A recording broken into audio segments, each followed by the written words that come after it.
Hello everybody, welcome back to the channel. My name is Ryan and today we're going to be covering Elmer T Lee 90 proof Buffalo Trace. I'm going to pour it first, so I want to give it some time to open up. And then I want to talk a bit about this bourbon. What is it? Why is it so highly sought after? Why do I have a long strand of my wife's hair on my shoulder?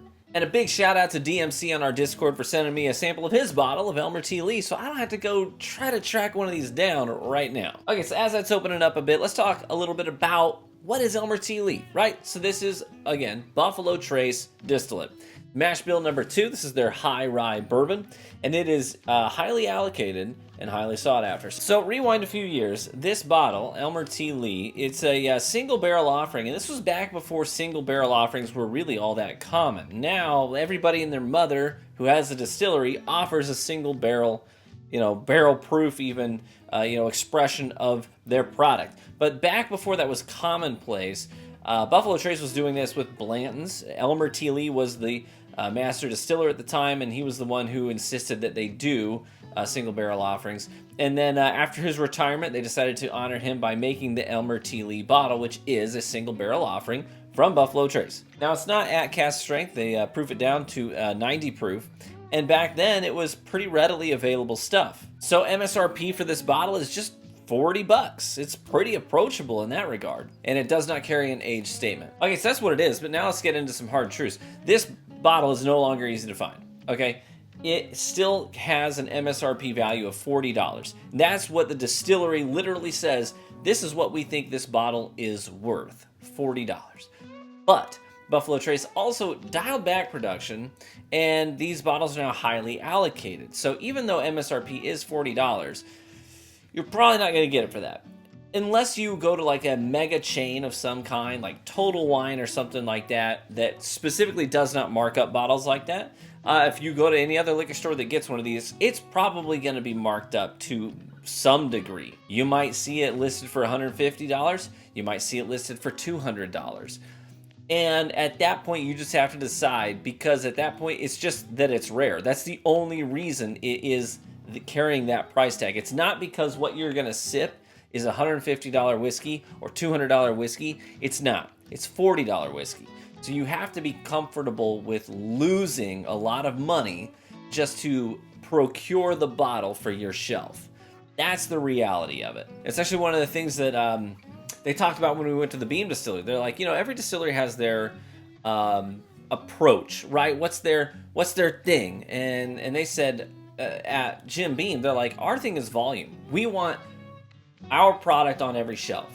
We want, if somebody wants a Jim Beam product, we want it to be available to them. Even some of our highly allocated stuff, our more rare stuff, we still want to make enough of it that it's not like you have to fight in order to get that bottle. They're like, we believe it that everybody who wants a Jim Beam bottle should have one. And they specifically mentioned that that runs in contrast to, the philosophy of Buffalo Trace, which is dial back production, and then you drive up demand, right? So you still make a good product, but you make a lot less of it. So people are fighting each other for it. Liquor stores are having to buy 15 cases of some terrible product from Sazerac that will never sell in order to just get one allocated bottle on their shelf. And then they have to mark it up because they had to spend so much money on stuff they can't move quickly. So they have to mark that bottle up to make up for their investment and to earn a reputation, obviously, for having allocated stuff. It's sticky business. So what we are going to try to discern tonight is Elmer T Lee worth fighting for? Because production is low, demand is high, you're going to be fighting other people just to get this bottle on your shelf. Man, I'm going in to nose it, and the very first thing that comes to mind, I get caramel and vanilla like you get, on standard bourbons, but I also get like this, like fresh smashed applesauce. You ever have anyone in your family that brings like homemade applesauce to a potluck or a dinner, family dinner of some kind that's really good?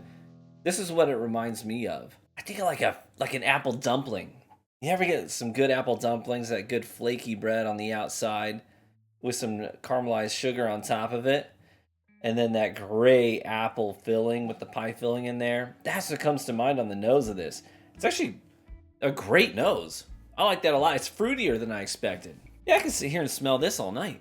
Man, that's really nice. For a 90 proofer, it's got a lot going on the nose. Now, I'll tell you this out the gate. I'm not like a Buffalo Trace fanboy. Not every Buffalo Trace product that I have do I rave about, or even believe that it's worth the MSRP, let alone the markup values that you're most likely going to pay. So I don't have like a positive bias towards Buffalo Trace at all. In fact, I only keep Blanton's on my shelf just to have it on my shelf. I don't even drink the stuff because I think that it's just okay. But the nose on this is really, really nice. That apple comes through quite nicely. And dare I say, maybe even like a smidge of coconut. Like those coconut flakes that you get, those shavings, coconut shavings that you would put on top of ice cream or something. I'm the only person in my house that likes coconut on stuff. And that stinks for me because no one ever wants to pick up coconut shavings for ice cream sundae night. Beautiful. All right, let's try it.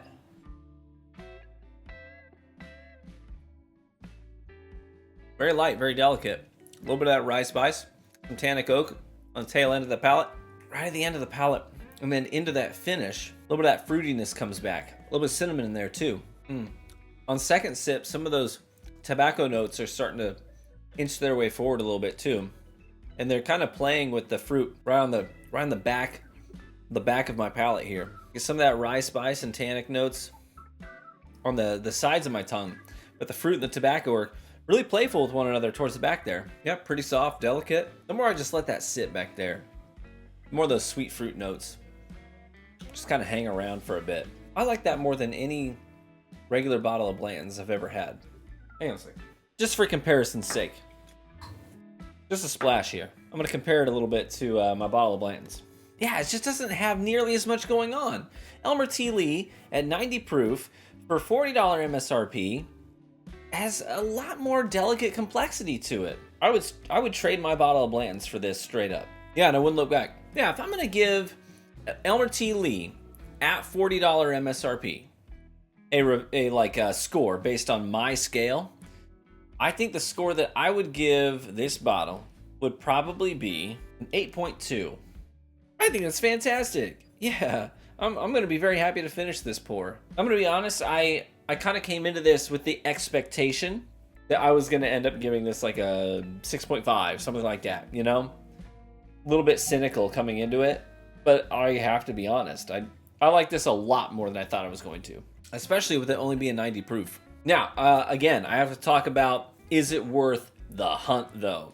Because you're really going to have to be in the right place at the right time to get this bottle at MSRP. And if you're not, then you're probably looking at paying a serious markup. I would say at least 150% markup on this bottle for you to get it on your shelf on average. Yeah, at a 150% markup, you're looking at what, $100? If it's $40 MSRP times 2 plus half, yeah, $100. Is it worth $100? Is it worth $150? Is it worth $200? I would say definitely not at 200. Definitely not at 150. Probably not at 100 unless you really have some extra cash to blow and you don't mind blowing it on the bottle just to get it on your shelf. I could make a case for $100 for this.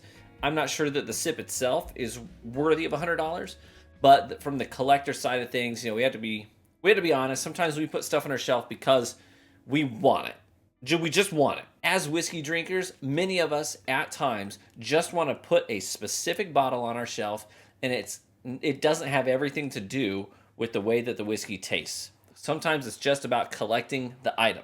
And if that's the position you're in, I think I could see people making a case for $100 purchase of this bottle. Yeah.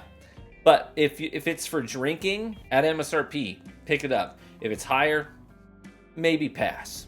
Yeah.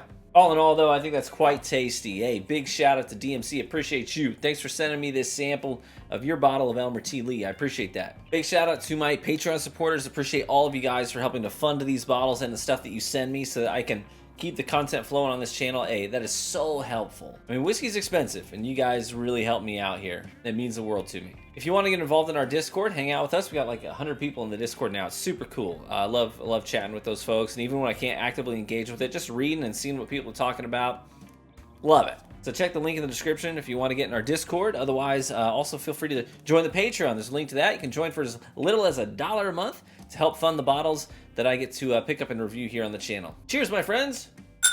may you live richly and get better with age. Hope to catch you in the next one. Bye-bye.